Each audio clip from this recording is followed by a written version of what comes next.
उत्तराखंड के उत्तरकाशी में टनल हादसे में 41 मजदूरों के फंसने के बाद उन्हें सलामती से बाहर निकालने का ऑपरेशन जारी है।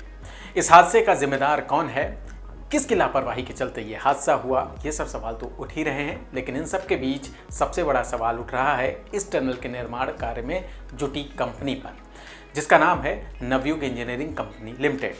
हाल ही में एक बड़ी घटना की जिम्मेदार मानी जा रही इस कंपनी को आखिर कैसे टेंडर मिल रहे हैं।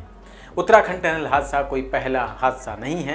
इस कंपनी के निर्माण कार्यों के दौरान पहले भी हादसे हो चुके हैं। सबसे पहले बात करते हैं उत्तराखंड टनल हादसे की।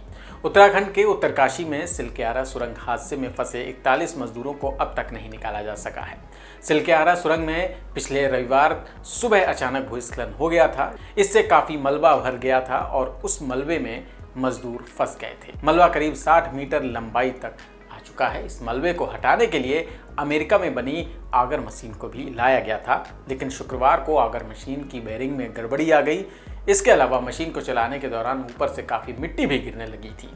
इससे काम बंद करना पड़ा और अब वायुसेना के विमान के जरिए इंदौर से एक और मशीन मंगाई गई है। आगर मशीन के जरिए मलबे में छेद करके 900 मिलीमीटर की पाइपलाइन डालने की योजना है, ताकि मजदूरों को उस पाइपलाइन के जरिए बाहर निकाला जा सके। जानकारी के मुताबिक अमेरिकी आगर मशीन से 60 मीटर मलबे में से 20 मीटर के करीब ही खुदाई हो चुकी है।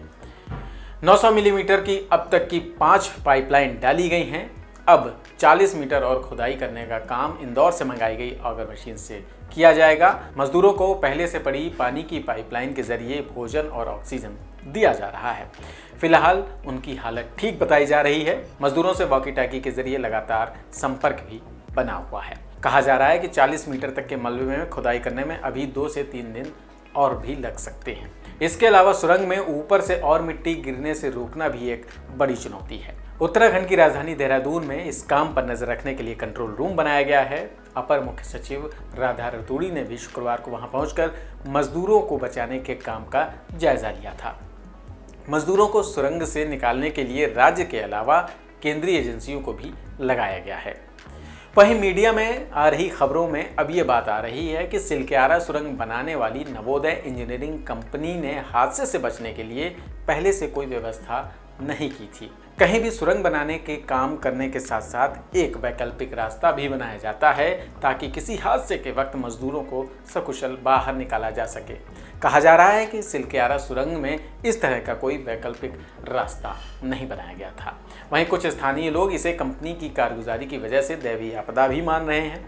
उन लोगों के मुताबिक टनल के पास भगवान बौखनाग का मंदिर बनाया गया था, जिसे टनल निर्माण के दौरान कर्मचारियों द्वारा हटा दिया गया था। यही कारण था कि जिससे भगवान बौखनाग नाराज हो गए और उन्होंने इस आपदा को जन्म दे दिया, ऐसा स्थानीय लोगों का वहाँ पर कहना है। तो वहीं कुछ लोगों का ये भी कहना है कि ये हादसा कंपनी की लापरवाही के ही कारण हुआ है। जिस स्थान पर निर्माण कार्य चल रहा है वहाँ पर पहले भी कुछ लैंडस्लाइडिंग की घटनाएं हुई थीं। इस टनल का निर्माण कार्य नवयुग इंजीनियरिंग कंपनी कर रही है। कंपनी को लेकर यह दावा किया जाता है कि इन कामों में इसे महारत हासिल है, लेकिन पिछली घटनाओं को देखें तो ये स्पष्ट हो जाएगा कि कंपनी की तरफ से लापरवाही हुई है। फिर सवाल ये उठ रहा है कि इसे टेंडर कैसे मिल रहा है। अगस्त महीने में ही महाराष्ट्र के ठाणे में एक हादसा हुआ था। पुल निर्माण के दौरान क्रेन और स्लैब का एक हिस्सा गिर गया था, जिसकी चपेट में आकर 17 लोगों की मौत हो गई थी और कई लोग घायल हो गए थे। गर्डर लॉन्चिंग मशीन गिरने की वजह से यह घटना ठाणे के शाहपुर के नज़दीक में हुई थी। इस मशीन का इस्तेमाल समृद्धि एक्सप्रेस हाईवे बनाने के 3rd फेज के निर्माण कार्य के लिए किया जा रहा था। इस निर्माण कार्य का कनेक्शन भी नवयुग इंजीनियरिंग लिमिटेड से है। दरअसल नवयुग इंजीनियरिंग और VSL India private limited Singapore के माध्यम से 2.28 किलोमीटर लंबे इस वायाडक्ट का निर्माण हो रहा था। पुलिस के मुताबिक इस घटना में घायल एक मजदूर ने इस संबंध में शिकायत दर्ज करवाई।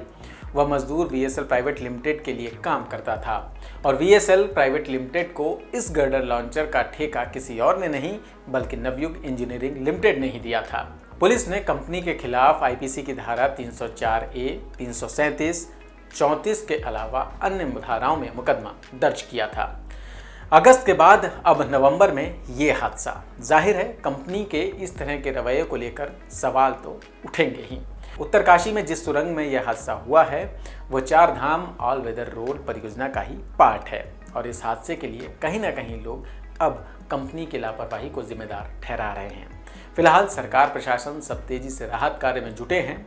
मजदूरों तक ऑक्सीजन से लेकर खाने की व्यवस्था पर भी काम चल रहा है। मजदूरों की जान बचाने पर ही फोकस है।